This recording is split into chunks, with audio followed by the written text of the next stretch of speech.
Hello everyone. Today's our topic is how do we deal with disease caused by germs.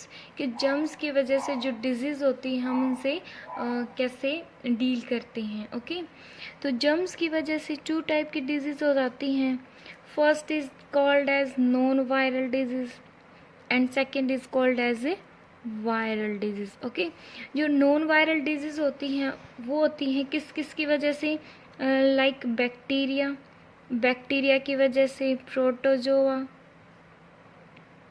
And fungus. And जो viral disease है वो किसकी वजह से होती हैं, वो होती हैं वायरस की वजह से. ओके तो आज हमें पढ़ना है कि जर्म्स की वजह से जो डिजीज़ होती है हमारी बॉडी में उनसे हम कैसे डील करते हैं, हमारी बॉडी उनसे डील कैसे करती है.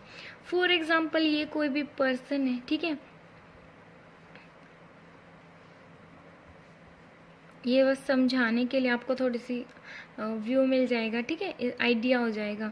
तो देखो ये कोई भी पर्सन है, इसकी बॉडी में जो जर्म्स हैं वो एंटर कर रही हैं. तो जो जर्म्स हैं वो किसी भी वे से आपकी बॉडी में एंटर कर सकते हैं, लाइक फूड के थ्रू, वाटर के थ्रू या फिर एयर के थ्रू. ठीक है, किसी भी वे से एंटर कर सकते हैं. लेकिन जो आपकी बॉडी में नुकसान ही पहुंचाते हैं, डेली डेली तो आप बीमार नहीं होते ना, तो ये नुकसान क्यों नहीं पहुंचाते हैं? Due to immune system, due to strong immune system. आपने इस टर्म को बहुत बार सुना होगा कि जिसका इम्यून सिस्टम स्ट्रोंग है वो जल्दी बीमार नहीं होता और जिसका इम्यून सिस्टम वीक होता है वो जल्दी बीमार पड़ जाते हैं, है ना. तो इसमें होता क्या है, तो बेसिकली जो हमारा ब्लड है, हमारा जो ब्लड है, ब्लड में 4 कंपोनेंट होते हैं. कौन से 4 कंपोनेंट होते हैं? That is called as plasma, RBC, WBC and platelets. इन सभी को आप पढ़ोगे बिल्कुल डिटेल में 10th क्लास में, ठीक है. तो फिलहाल जो WBC हैं जिसको हम बोलते हैं वाइट ब्लड सेल, इन WBC को हम बोलते हैं सोल्जर ऑफ आवर बॉडी. ये क्या होती है? हमारी बॉडी की सोल्जर होती हैं. क्यों? बिकॉज ये प्रिपेयर करती हैं हमारी बॉडी के लिए एंटीबॉडीज़. ये क्या प्रिपेयर करती हैं? एंटीबॉडीज प्रिपेयर करती हैं. जो भी जर्म्स आता है हमारी बॉडी में वो नुकसान क्यों नहीं पहुंचाता है हमारी बॉडी को? बिकॉज जो WBC है हमारे ब्लड के अंदर वो एंटीबॉडीज प्रिपेयर करती हैं. जो एंटीबॉडीज क्या करेंगी, जो भी जर्म्स आया, ठीक है, जैसे ये जर्म्स आ रहा है, ये उसके अगेंस्ट फाइट करती हैं. ठीक है, उसके अगेंस्ट क्या करेंगी? ये फाइट करेंगे एंड उसको किल कर देती हैं. ठीक है, जिसकी वजह से हम इतने जल्दी बीमार नहीं होते. इसीलिए हम इनको बोलते हैं soldier of the body. Okay तो अलग अलग डिजीज से, हर डिजीज से लड़ने के लिए एक ही टाइप की एंटीबॉडीज नहीं बनती. मीन्स अलग अलग स्पेशलाइज सोल्जर होते हैं. ठीक है, अलग अलग एंटीबॉडीज प्रिपेयर की जाती हैं अलग अलग डिजीज से फाइट करने के लिए. ओके तो ये थी नॉर्मल, मीन्स ये एक नेचुरल सिस्टम है. ठीक है, लेकिन अगर ऐसा हो कि जो जर्म्स है वो बहुत ज़्यादा अमाउंट में आ गए, ठीक है, अगर जर्म से बहुत ज़्यादा अमाउंट में आ गई तो जो हमारा इम्यून सिस्टम है वो वीक पड़ जाएगा. ठीक है, तब क्या होगा? तब हम तो हम बीमार हो जाएंगे. ठीक है, बीमार हो जाएंगे तब हम क्या करेंगे? तब मीन्स हम ठीक कैसे हो इस सिचुएशन में? तो देखो, तो बच्चे जो जर्म्स हैं अगर वो बहुत ज़्यादा अमाउंट में आ गई तो हमारा इम्यून सिस्टम क्या हो जाएगा? वीक पड़ जाएगा. वीक होने से क्या हो जाएगा? हम बीमार पड़ जाएंगे. इस सिचुएशन में हमारी जो हेल्प है, अब जो ये हमारी बॉडी में जो एंटीबॉडीज़ हैं उनको क्या चाहिए? हेल्प चाहिए. बिकॉज वो क्या हो गई? वीक हो गई. तो उनकी हेल्प कौन करता है? उनकी हेल्प कौन करेंगे? हम करेंगे. कैसे? हम टैबलेट लेंगे. ठीक है, हम क्या लेंगे? मेडिसिन लेंगे. कहाँ से? आउटसाइड से. हम बाहर से क्या करेंगे? मेडिसिन लेंगे. वो जो मेडिसिन है उनको हम बोलते हैं एंटीबायोटिक्स. डॉक्टर हमें क्या देता है? एंटीबायोटिक्स देते हैं ना. तो एंटीबायोटिक्स जैसे ही हम लेते हैं क्या हो जाएगी, ये एंटीबायोटिक्स क्या करेंगे और जो एंटीबॉडीज़ हैं वो मिलके जो भी जर्म्स है, जर्म्स की वजह से जो डिजीज़ हो रखी हैं वो उनके अगेंस्ट फाइट करते हैं और उनको किल कर देते हैं। ओके, ये एक जो एंटीबायोटिक्स हैं वो क्या है, एक आर्टिफिशियल एंटीबॉडीज़ ही हैं, ठीक है, जो बाहर से जो सोल्जर्स हैं वो भेज रहे हैं, ठीक है। ये क्या है, आर्टिफिशियल एंटीबॉडीज़ ही हैं, ठीक है, जो हमारी हेल्प कर रही है डिजीज़ को से रिकवर करने में, ठीक है। तो अगर हमें क्या है, नॉन वायरल डिजीज़ है, नॉन वायरल डिजीज़ हैं, ठीक है, जैसे जो कि प्रोटोजोआ, फंगस या फिर बैक्टीरिया की वजह से हो रही है, तो हम क्या करेंगे, अगर उस टाइम पे हमारा इम्यून सिस्टम है वो वीक है तो हम क्या करेंगे, बाहर से मेडिसिन लेंगे। वो मेडिसिन जिसको हम बोलते हैं एंटीबायोटिक्स, तो जो एंटीबायोटिक्स हैं वो जो भी जर्म्स है उनके अगेंस्ट फाइट करेंगे, उनको किल करेंगे, ठीक है। और जो ये इसका दवाइयों का जो कोर्स है वो कंप्लीट होते होते हम ठीक हो जाएंगी, ठीक है। ये था हमारा नॉन वायरल डिजीज़ का। अब है वायरल डिजीज़। अब है जो वायरल डिजीज़ हैं, लाइक जो किसकी वजह से होती हैं, वायरस की वजह से होती हैं। तब इस सिचुएशन में क्या होगा, वायरस से जैसे कि कॉमन कोल्ड, कौन कौन सी डिजीज़ होती हैं, लाइक कॉमन कोल्ड है, चिकन पॉक्स और HIV सुना होगा आपने, हेपेटाइटिस A, हेपेटाइटिस B या फिर पोलियो जो एक डेंजरस डिजीज़ है, ठीक है। तो इस सिचुएशन में क्या होगा, तो बच्चे लाइक हमने ये बना लिया, एक कोई भी पर्सन है, ठीक है। तो आप ये सोचो कि जो वायरस है जो आज के टाइम में चला भी हुआ है, कोरोना वायरस, ये क्या होते हैं, थोड़े से स्मार्ट होते हैं। ये क्या होते हैं, मैं थोड़े से क्या, ये बहुत ज़्यादा स्मार्ट होते हैं। ये जब भी हमने कोई भी एंटीबायोटिक्स ली बाहर से, ठीक है, जो भी एंटीबायोटिक्स ली हमने, तो ये कि ये हमारी बॉडी में क्या है, ये वायरस है, ठीक है। तो एंटीबायोटिक्स ली, ये क्या करेंगी, ये अपना काम करना इन्होंने स्टार्ट कर दिया। लेकिन जो वायरस है वो क्या करेगा, वो अपने चारों ओर एक शील्ड, एक प्रोटेक्टिव शील्ड बना लेता है, ठीक है। वायरस क्या करता है, अपने चारों ओर एक प्रोटेक्टिव शील्ड बना लेता है, ठीक है, जिसकी वजह से जो भी एंटीबायोटिक्स जो भी हमने बाहर से ली हैं उनका असर इस वायरस पे नहीं होता, ठीक है। और जब भी इस दवाई का मीन्स कोई भी टैबलेट है उसका असर जो भी 2 या 3 घंटे तक होता है, ठीक है। जब इसका असर ख़त्म हो जाता है तो जो वायरस है वो इस प्रोटेक्टिव शील्ड को हटा लेता है, ओके।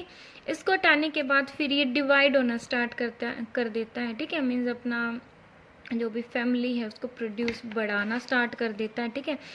जो वायरस है और ज़्यादा मीन्स डिवाइड हो जाएगा, बहुत ज़्यादा वायरस में कन्वर्ट हो जाएगा, ठीक है। तो इसलिए इस वजह से जो वायरस है उसकी वजह से हम इतने जल्दी मीन्स अगर वायरल जो भी वायरल डिजीज़ हैं, जैसे कि ये कॉमन कोल्ड है, कॉमन कोल्ड भी आपने देखा होगा बहुत 3 या 4 दिन में के बिना ये ठीक ही नहीं होता है, ठीक है। और जैसे जैसे आप दवाई लोगे फिर से क्या होएगा, फिर से शील्ड बना लेगा, ठीक है। और उसके बाद जब उसका असर ख़त्म हो जाता है तो ये उस शील्ड को हटा लेता है, रिप्रोड्यूस करना स्टार्ट कर देता है, ओके।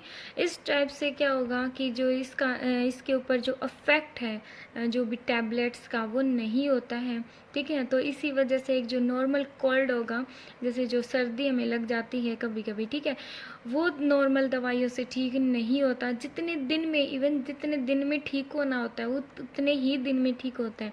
लेकिन फिर भी आप दवाइयाँ खाते हो, वो किसकी वजह से, वो जो बस आपको एनर्जेटिक फील कराने के लिए होती हैं, ओके।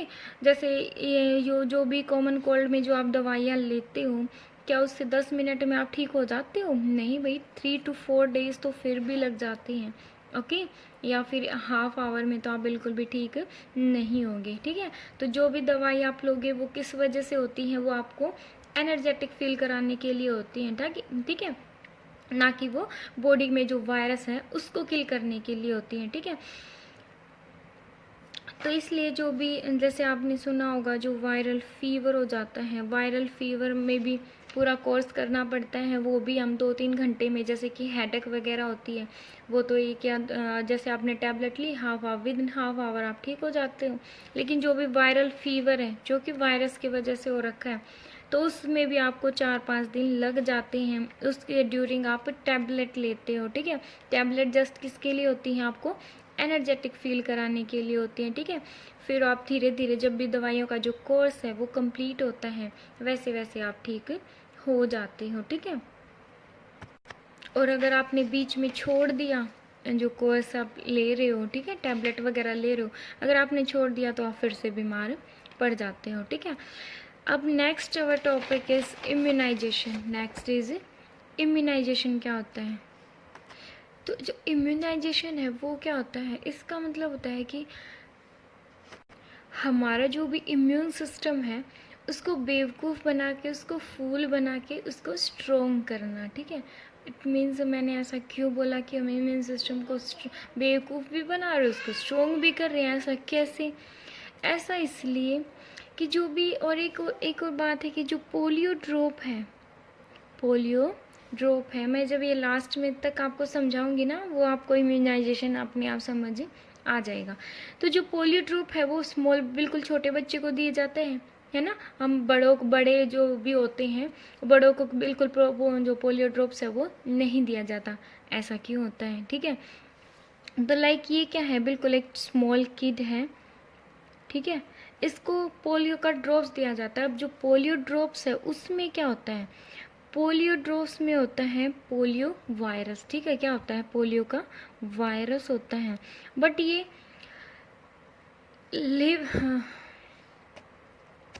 जीवित नहीं होता है, ये मरा हुआ होता है, ठीक है। किल्ड वायरस होता है, ये डेड वायरस होता है, ठीक है। कैसा वायरस होता है? ये डेड वायरस होता है, ठीक है। तो ये जो डेड वायरस है वो क्यों दिया जाता है जो छोटे बच्चों में? ये ऐसा जो पोलियो ड्रॉप्स है, पोलियो ड्रॉप्स में क्या है? डेड वायरस है। ये ऐसा क्यों दिया जाता है? बिकॉज जो पोलियो का जो वायरस है जब उनकी बॉडी में एंटर करता है तो जो इम्यून सिस्टम है वो क्या करेगा? वो एंटीबॉडीज़ तैयार करेगा। एंटीबॉडीज़ क्या करेगी? फाइट करेगी जो भी वायरस, उनको पता चलेगा कि वायरस आया हुआ है, तो वो क्या करेगी? वो एंटीबॉडीज़ बनाएगी, और एंटीबॉडीज़ क्या करेगा? फाइट करेगा इस वायरस से लड़ने के लिए, ठीक है। तो इस टाइम उसको इतनी ज़्यादा प्रैक्टिस नहीं है इस चीज़ की, ठीक है। वो एंटीबॉडीज़ बना रहा है, ठीक है, बट इतना ज़्यादा वो एफिशिएंट नहीं है। जब सेकेंड टाइम बच्चे को जब पोलियो का ड्रॉप्स दिया जाएगा, ठीक है, जिसमें क्या है? डेड वायरस है, तो फिर से अब वो हैबिचुअल हो चुका होगा, ठीक है। जो पहले जितनी उसने एंटीबॉडीज़ बनाई थी ना, अब वो उससे ज़्यादा अमाउंट में एंटीबॉडीज़ बनाएगा, ठीक है। कौन? इम्यून सिस्टम, ठीक है। वो एंटीबॉडीज़ क्या करेंगी? वो उस वायरस से फाइट करेंगी और उससे हमारी बॉडी को प्रोटेक्ट करेंगी, ठीक है। तो इस टाइप से ये प्रोसेस होती रहेगी, ठीक है। तो अब जैसे अगर कोई भी नॉर्मल वायरस हमारी बॉडी में एंटर करता है तो ये क्या करेंगी? ये उससे लड़ने के लिए मीन्स हैबिचुअल हो चुकी होंगी, ओके। और इसलिए 5 ईयर तक बच्चे को दिया जाता है ना पोलियो ड्रॉप्स, तो 5 ईयर तक जो बच्चे का जो इम्यून सिस्टम है वो स्ट्रॉन्ग हो चुका होगा, ठीक है। तो यही तो बोला है मैंने कि इम्यून सिस्टम है उसको बेवकूफ़ बनाया पहले, ठीक है। ये डेड वायरस भेजा, ये रियल में वायरस थोड़ी है, ये तो डेड वायरस है, ठीक है। उससे इम्यून सिस्टम क्या हो गया? हैबिचुअल हो गया, और हैबिचुअल होने के बाद ये क्या हो गया? बिल्कुल स्ट्रॉन्ग हो गया हमारा इम्यून सिस्टम। इसी मैकेनिज्म को हम क्या बोल रहे हैं, ठीक है, कि जो इम्यून सिस्टम है उसको फूल बना के स्ट्रॉन्ग बनाना, ठीक है, उसी को हम क्या बोलते हैं? इम्यूनाइजेशन बोलते हैं, ठीक है। जितनी बार भी जो नकली वायरस है वो भेजा जाएगा, उतनी ज़्यादा जो इम्यून सिस्टम है वो एफिशिएंट हो जाएगा, ठीक है। ज़्यादा से ज़्यादा अमाउंट में एंटीबॉडीज़ प्रिपेयर करेगा, ठीक है। अब अगर किसी बच्चे को पोलियो ड्रॉप्स नहीं दिया जाता, ठीक है, अगर वो पोलियो ड्रॉप्स से नहीं पीता है, ठीक है, हम ऐसा मीन्स कई गांव में ऐसा ही होता है कि भाई इतना ज़्यादा ज़रूरी नहीं है, ये इतना ज़्यादा नेसेसरी नहीं है। बट अगर किसी को पोलियो ड्रॉप्स नहीं दिया जाता तो उसका क्या इम्यून सिस्टम स्ट्रॉन्ग हो पाएगा? उसका इम्यून सिस्टम कभी भी स्ट्रॉन्ग नहीं हो पाएगा। लेकिन कभी भी इन फ्यूचर उसकी बॉडी में पोलियो वायरस गया तो उसकी जो बॉडी है वो इम्यून सिस्टम वो एंटीबॉडीज प्रिपेयर कर ही नहीं पाएगी, ठीक है। जिसकी वजह से क्या होगा? उसके जो हाथ पैर हैं वो ग्रो करना बंद कर देंगे। इट मीन्स उसकी लाइफ ही ख़राब हो जाएगी, ओके। तो ये प्रोसेस इसलिए बच्चे जो पोलियो ड्रॉप्स हैं वो देना बहुत ज़्यादा नेसेसरी है। अगर आसपास के आपके जो पड़ोस में या कहीं गांव में अगर पोलियो ड्रॉप्स पिलाई जा रही है और अगर कोई इस बात से अवेयर नहीं है कि पोलियो ड्रॉप्स इतनी ज़्यादा नेसेसरी हैं, तो आपको उनको बताना चाहिए कि ये बहुत ज़्यादा ज़रूरी है एक बच्चे की अच्छे से ग्रो करने के लिए, ठीक है, एक बच्चे को ग्रो करने के लिए। तो इसलिए ये था हमारा last topic, that is immunisation, ठीक है, कि हमारे इम्यून सिस्टम को फूल बना के उसको स्ट्रॉन्ग बनाना, that is called as immunisation, ठीक है। इसमें बेसिकली हमने पोलियो के बारे में पढ़ा कि पोलियो वायरस है वो क्यों दिया जाता है, इसके अंदर होता क्या है, ठीक है। तो ये था हमारा why do we fall ill complete chapter.